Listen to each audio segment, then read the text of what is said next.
जय माता दी। आप और आपके पूरे परिवार पर माता रानी की कृपा सदैव बनी रहे।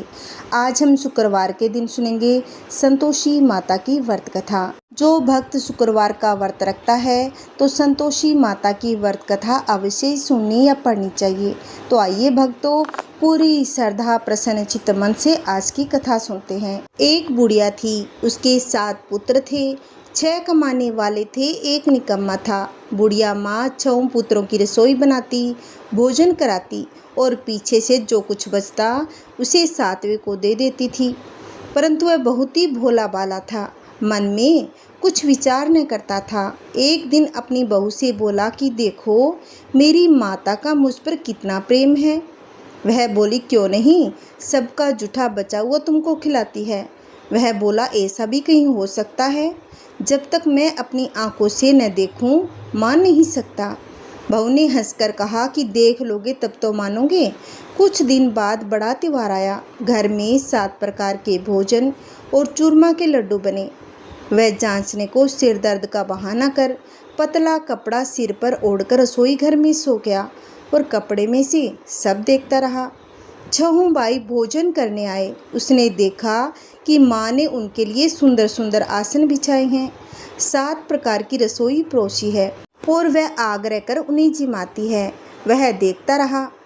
6 भाई भोजन करके उठे, तब जूठी थालियों में से लड्डुओं के टुकड़ों को उठाया और लड्डू बनाया। जूठन साफ कर बुढ़िया माँ ने पुकारा कि उठ बेटा, 6 भाई भोजन कर गए, अब तू ही बाकी है, उठ ने कब खाएगा। वह कहने लगा, माँ मुझे भोजन नहीं करना, मैं परदेश जा रहा हूँ। माता ने कहा कि कल जाता हो तो आज ही चला जा। वह बोला, हाँ आज ही जा रहा हूँ। यह कहकर वह घर से निकल गया। चलते समय बहू की याद आई। वह गौशाला में उपले थाप रही थी। जाकर बोला, मेरे पास तो कुछ नहीं है, बस यह अंगूठी है, सो ले लो और अपनी कुछ निशानी मुझे दे दो। वह बोली, मेरे पास क्या है, यह गोबर भरा हाथ है। यह कहकर उसके पीठ में गोबर के हाथ की थाप मार दी और वह चल दिया। चलते चलते दूर देश में जा पहुंचा। वहाँ एक साहूकार की दुकान थी। वहाँ जाकर कहने लगा कि भाई मुझे नौकरी पर रख लो। साहूकार को जरूरत थी, सो बोला रह जा। लड़के ने पूछा कि तनख्वाह क्या दोगे। साहूकार ने कहा कि काम देखकर दाम मिलेंगे। साहूकार की नौकरी मिल गई। वह सुबह से रात तक नौकरी पर जाने लगा। कुछ ही दिनों में दुकान का लेन देन, हिसाब किताब, ग्राहकों को माल बेचना, सारा काम करने लगा। साहूकार के 7-8 नौकर थे। सब चक्कर खाने लगे कि यह तो बहुत ही होशियार बन गया। सेठ ने भी काम देखा और 3 महीने में उसे आधे मुनाफे का साझीदार बना लिया। वह 12 वर्ष में नामी सेठ बन गया और मालिक सारा कारोबार उसके ऊपर छोड़कर बाहर चला गया। अब बहू पर क्या बीती सुनो। सास ससुर उसे दुख देने लगे।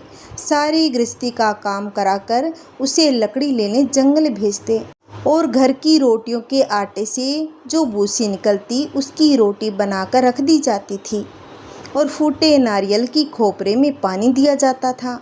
इस तरह दिन बीतते रहे। एक दिन वह लकड़ी लेने जा रही थी कि रास्ते में बहुत सी स्त्रियां संतोषी माता का व्रत करती दिखाई दी। वह वहाँ खड़ी हो कथा सुनकर बोली कि बहनों, तुम किस देवता का व्रत करती हो, इसके करने से क्या फल मिलता है, इस व्रत के करने की क्या विधि है। यदि तुम अपने इस व्रत का विधान मुझे समझाकर कहोगी तो मैं तुम्हारा बड़ा एहसान मानूंगी। तब उनमें से एक स्त्री बोली कि सुनो बहन, यह संतोषी माता का व्रत है। इसके करने से निर्धनता, दरिद्रता का नाश होता है, लक्ष्मी आती है, मन की चिंताएं दूर होती है, घर में सुख होने से मन को प्रसन्नता और शांति मिलती है, निपुत्र को पुत्र मिलता है, पति बाहर गया हो तो जल्दी आ जाता है, कुंवारी कन्या को मनपसंद वर मिलता है, राज दरबार में बहुत दिनों से मुकदमा चलता हो तो खत्म हो जाता है, सब तरह सुख शांति होती है, घर में धन जमा होता है, जायदाद पैसा का लाभ होता है, रोग दूर हो जाता है तथा मन में जो कामना हो वह भी पूरी हो जाती है, इसमें संदेह नहीं। वह पूछने लगी, यह व्रत कैसे किया जाता है, यह भी तो बताओ, आपकी बड़ी कृपा होगी। स्त्री कहने लगी कि 1.25 आने का गुड़ चना लेना, इच्छा हो तो 5.25 आने का लेना या 1.25 रुपये का भी सहूलियत के अनुसार लेना। बिना परेशानी, श्रद्धा और प्रेम से जितना बन सके लेना। 1.25 पैसे से 5.25 आना तथा इससे भी ज़्यादा शक्ति और भक्ति के अनुसार लेना। हर शुक्रवार को निराहार रहकर कथा कहना। कथा के बीच में कर्म टूटे नहीं, लगातार नियम पालन करना। सुनने वाला कोई न मिले तो घी का दीपक जला उसके आगे जल के पात्र को रखकर कथा कहना, परंतु कथा कहने का नियम न टूटे। जब तक कार्य सिद्ध न हो नियम पालन करना और कार्य सिद्ध हो जाने पर व्रत का उद्यापन करना। 3 माह में माता फल पूरा करती है। यदि किसी के खोटे ग्रह हो तो भी माता 3 वर्ष में कार्य को अवश्य सिद्ध कर देती है। कार्य होने पर ही उद्यापन करना चाहिए, बीच में नहीं करना चाहिए। उद्यापन में 2.5 सेर आटे का खाजा तथा इसी अनुपात में खीर तथा चने का साग करना। 8 लड़कों को भोजन कराना। जहाँ तक मिले देवर, जेठ, भाई बंधु के लड़के बुलाना। अगर न मिले तो रिश्तेदारों और पड़ोसियों के लड़के बुलाना, उन्हें भोजन कराना, यथाशक्ति दक्षिणा देना। इस तरह माता का नियम पूरा करना। याद रहे उस दिन घर में कोई खटाई न खाए। यह सुनकर बहू चल दी। रास्ते में लकड़ी के बोझ को बेच दिया। उस पैसे से गुड़ चना ले माता के व्रत की तैयारी कर आगे चली और सामने मंदिर देख पूछने लगी कि यह मंदिर किसका है। सब कहने लगे कि यह संतोषी माता का मंदिर है। यह सुन माता के मंदिर में जा माता के चरणों में लौटने लगी। दिन हो विनती करने लगी कि माँ, मैं निप्ट मूर्ख हूँ, व्रत के नियम को नहीं जानती, मैं बहुत ही दुखी हूँ। हे माता जगत जननी, मेरा दुख दूर कर, मैं तेरी शरण में हूँ। माता को दया आई। एक शुक्रवार बीता कि दूसरे शुक्रवार को ही उसके पति का पत्र आ गया। तीसरे को उसका भेजा पैसा भी पहुंचा। यह देख जेठानियाँ मुँह सिकोड़ने लगी। इतने दिनों में इतना पैसा आया है, इसमें क्या बड़ाई है। लड़के ताना देने लगे कि काकी के पास पत्र आने लगे, रुपया आने लगा। अब तो काकी की खातिर बढ़ेगी, अब तो काकी बुलाने से भी नहीं बोलेगी। बेचारी सरल स्वभाव से कहती है कि भैया पत्र आता है या रुपया आता है तो हम सब के लिए अच्छा है। ऐसा कहकर आंखों में आंसू भरकर संतोषी माता के मंदिर में जाकर मातेश्वरी के चरणों में गिरकर रोने लगी। माँ, मैंने तुमसे पैसा नहीं मांगा, मुझे पैसे से क्या काम है, मुझे तो अपने सुहाग से काम है। मैं तो अपने स्वामी के दर्शन और सेवा मांगती हूँ। तब माता ने प्रसन्न होकर कहा कि जा बेटी, तेरा स्वामी आएगा। यह सुन खुशी से बावली हो घर में जाकर काम करने लगी। अब संतोषी माँ विचार करने लगी, इस भोली पुत्री से मैंने कह तो दिया तेरा पति आएगा, पर आएगा कहाँ से। वह तो इसे सौपन में भी याद नहीं करता, उसे याद दिलाने के लिए मुझे ही जाना पड़ेगा। इस तरह माता बुढ़िया के बेटे के पास जाकर सौपन में प्रकट हो कहने लगी कि साहूकार के बेटे सोता है या जागता। वह बोला, माता, सोता भी नहीं हूँ और जागता भी नहीं हूँ, बीच में ही हूँ, कहो क्या आज्ञा है। माँ कहने लगी कि तेरा घर बार कुछ है या नहीं। वह बोला, मेरा सब कुछ है। माँ, बाप, भाई, बहन, बहू, क्या कमी है। माँ बोली, भोले पुत्र, तेरी पत्नी कष्ट उठा रही है, माँ बाप उसे कष्ट दे रहे हैं, दुख दे रहे हैं, वह तेरे लिए तरस रही है, तू उसकी सुधि ले। वह बोला, माता, यह तो मुझे मालूम है, परंतु जाऊं कैसे। परदेश की बात है, लेन देन का कोई हिसाब नहीं, जाने का कोई रास्ता नज़र नहीं आता, कैसे चला जाऊं। माँ कहने लगी कि भोले पुत्र, मेरी बात मान। सुबह नहा धोकर माता का नाम ले, घी का दीपक जला, दंडवत कर दुकान पर जा बैठना। तब देखते देखते तेरा लेन देन सब हो जाएगा, माल बिक जाएगा और शाम होते होते धन का ढेर लग जाएगा। तब सवेरे बहुत जल्दी उठकर उसने लोगों से अपने सपने की बात कही तो वे सब उसकी बात को अनसुनी करके खिल्ली उड़ाने लगे। कहीं सपने भी सच होते हैं। एक बूढ़ा बोला, देख भाई, मेरी बात मान। इस तरह सच झूठ कहने के बदले देवता ने जैसा कहा है ऐसा ही करना, तेरा इसमें क्या जाता है। अब बूढ़े की बात मानकर वह नहा धोकर संतोषी माता को दंडवत कर घी का दीपक जलाकर दुकान पर जा बैठता है। थोड़ी देर में क्या देखता है कि देने वाले रुपए लाए, लेने वाले हिसाब लेने लगे। कोठे में भरे सामानों के खरीदार नगदा में सौदा करने लगे और शाम तक धन का भारी ढेर लग गया। माता का नाम ले घर ले जाने के वास्ते गहना कपड़ा खरीदने लगा। वहाँ से काम से निपट तुरंत घर को रवाना हुआ। वहाँ बहू बेचारी जंगल में लकड़ी लेने जाती है। लौटते वक्त माताजी के मंदिर में विश्राम करती है।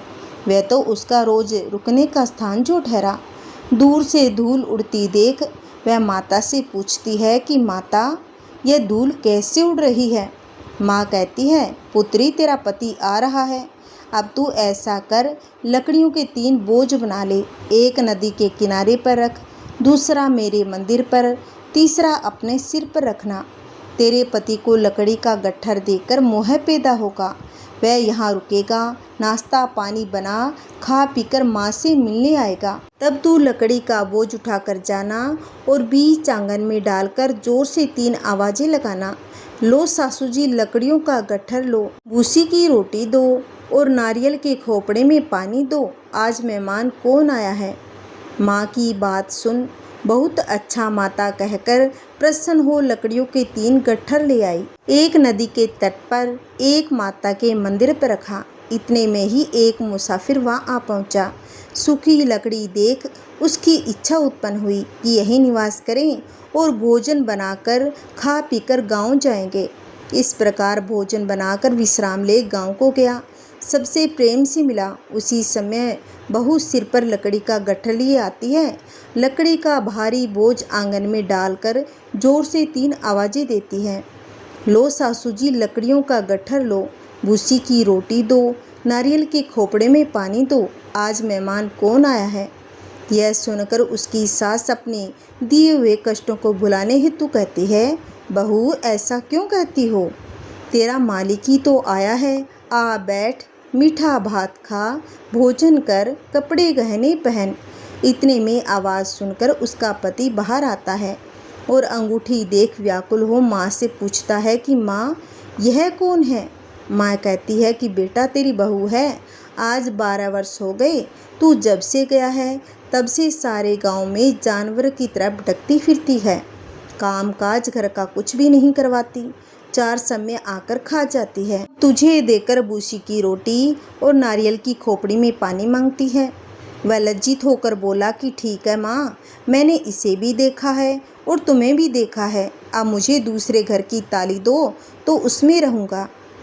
तब माता बोली, ठीक है बेटा, जैसी तेरी मर्जी, कहकर ताली का गुच्छा पटक दिया। उसने ताली लेकर दूसरे कमरे में जो तीसरी मंजिल के ऊपर था खोलकर सारा सामान जमाया।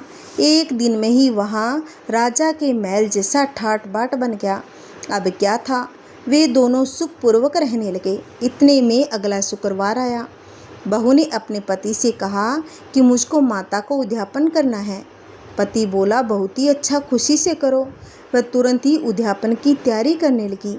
जेठ के लड़कों को भोजन के लिए कहने गई। उन्होंने मंजूर किया, परंतु जेठानी अपने बच्चों को सिखाती है कि देखो रे, भोजन के बाद सब लोग खटाई मांगना, जिससे उसका उद्यापन पूरा न हो। लड़के भोजन करने आए, खीर पेट भरकर खाई, परंतु याद आते ही कहने लगे, हमें कुछ खटाई खाने को दो, खीर खाना हमें नहीं भाता। यह देखकर बहू अरुचि होती है। बहू कहने लगी, खटाई किसी को नहीं दी जाएगी, यह तो संतोषी माता का प्रसाद है। लड़के उठ खड़े हुए और बोले कि पैसा लाओ। अब भोली बहू कुछ भी नहीं जानती थी, सो उन्हें पैसे दे दिए। लड़के उसी समय हट करके इमली लाकर खाने लगे। यह देखकर बहू पर माताजी ने कोप कर दिया। राजा के दूत उसके पति को पकड़ कर ले गए। जेठ जेठानी मन माने खोटे वचन कहने लगे। लूट कर धन इकट्ठा कर लाया था, सो राजा के दूत उसको पकड़ कर ले गए हैं। अब मालूम पड़ जाएगा जब जेल की मार खाएगा। बहू से यह वचन सह नहीं हुए। रोती रोती माताजी के मंदिर में गई और बोली, हे माता, तुमने यह क्या कर दिया? साकर फिर से रुलाने लगी। माता बोली, पुत्री, तूने उद्यापन करके मेरा व्रत भंग कर दिया है। इतनी जल्दी सब बातें भुला दी। वह कहने लगी, माता भूली तो नहीं हूँ, ने कुछ अपराध किया है, मुझे तो लड़कों ने भूल में डाल दिया, मैंने भूल में उन्हें पैसे दे दिए, मुझे क्षमा करो माँ। माँ बोली, ऐसी भी कहीं भूल होती है। वह बोली, माँ मुझे माफ़ कर दो, मैं फिर से तुम्हारा उद्यापन करूँगी। माँ बोली कि भूल मत जाना। वह बोली, अब भूल न होगी माँ, अब बताओ वो कैसे आएंगे। माँ बोली, तेरा पति तुझे रास्ते में आता मिलेगा। वह घर की ओर चली। रास्ते में उसका पति आता हुआ मिला। उसने पूछा, तुम कहाँ गए थे? तब वह कहने लगा कि इतना धन जो कमाया था उसका टैक्स राजा ने मांगा था, वही भरने गया था। वह प्रश्न हो बोली, भला हुआ अब घर को चलो। कुछ दिन बाद फिर शुक्रवार आया। वह अपने पति से बोली कि मुझे माता का उद्यापन करना है। पति ने कहा कि करो। फिर जेठ के लड़कों से भोजन के लिए कहने गई। जेठानी ने एक दो बातें सुनाई। लड़कों को सिखा दिया कि पहले ही खटाई मांगने लगना। लड़के कहने लगे, हमें खीर नहीं बाता, जी बिगड़ता है, कुछ खटाई खाने को देना। वह बोली, खटाई खाने को नहीं मिलेगी, खाना हो तो खाओ। इतना कहकर वह ब्राह्मण के लड़कों को लेकर भोजन कराने लगी। यथाशक्ति दक्षिणा की जगह एक एक फल उन्हें दिया। इससे संतोषी माँ प्रसन्न हुई। माता की कृपा होते ही 9वें महीने उसको चंद्रमा के समान सुंदर पुत्र प्राप्त हुआ। पुत्र को लेकर वह प्रतिदिन माता के मंदिर में जाने लगी। माँ ने सोचा कि वह रोज आती है, आज क्यों न मैं ही इसके घर चलूं, इसका आसरा देखूं तो सही। यह विचार कर माता ने भयानक रूप बना लिया। गुड़ और चने से सना मुख, ऊपर सूंड के समान होठ, उस पर मक्खियाँ भिन भिन आ रही थी। दहलीज में पांव रखते ही साथ चिल्लाने लगी, देखो रे, कोई चुड़ैल चली आ रही है, लड़कों इसे भगाओ नहीं तो किसी को खा जाएगी। लड़के डरने लगे और चिल्लाकर खिड़की बंद करने लगे।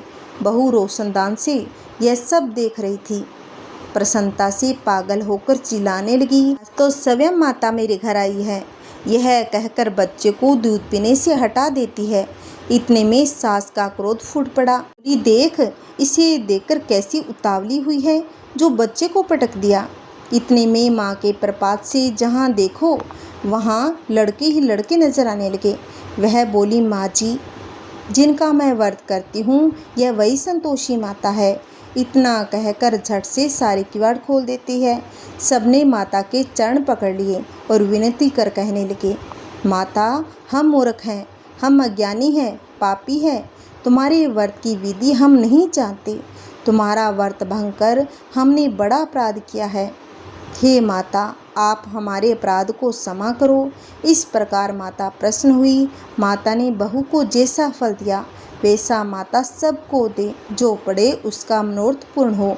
बोलो संतोषी माता की जय हो। आइए अब सुनते हैं संतोषी माता की आरती। इसे भी पूरी श्रद्धा प्रसन्नचित्त मन से सुनिएगा। बोलिए संतोषी माता की जय हो। जय संतोषी माता मैया, जय संतोषी माता, अपने सेवक जन की सुख संपत्ति दाता। ओम जय संतोषी माता मैया, जय संतोषी माता, सुंदर चीर सुनहरी माँ धारण किन हो। हीरा पन्ना दम के तन सिंगार लिनो। जय संतोषी माता मैया, जय संतोषी माता, गेरू लाल छटा छवि बदन कमल सोहे। मंद हसत करुणामयी त्रिभुवन जन मोहे। जय संतोषी माता मैया, जय संतोषी माता, स्वर्ण सिंहासन बैठी चंवर ढूंढे प्यारे। धूप दीप मधुमेवा भोग धरे न्यारे। जय संतोषी माता मैया, जय संतोषी माता, गुड़ अरुचना परम प्रिय तामे संतोष कियो। संतोषी कहलाई भगतन वे बौदियो। जय संतोषी माता मैया, जय संतोषी माता। शुक्रवार प्रिय मानत आज दिवस सोही। भक्त मंडली छाई कथा सुनत मोही। जय संतोषी माता मैया, जय संतोषी माता। मंदिर जगमग ज्योति मंगल ध्वनि छाई। विनय करे हम बालक चरणन सिर नाई। जय संतोषी माता मैया, जय संतोषी माता। भक्ति भाव में पूजा अंगीकृत कीजे। जो मन बसे मारे इच्छित फल दीजे। जय संतोषी माता मैया, जय संतोषी माता। दुखी दारिद्र रोगी संकट मुक्त किए।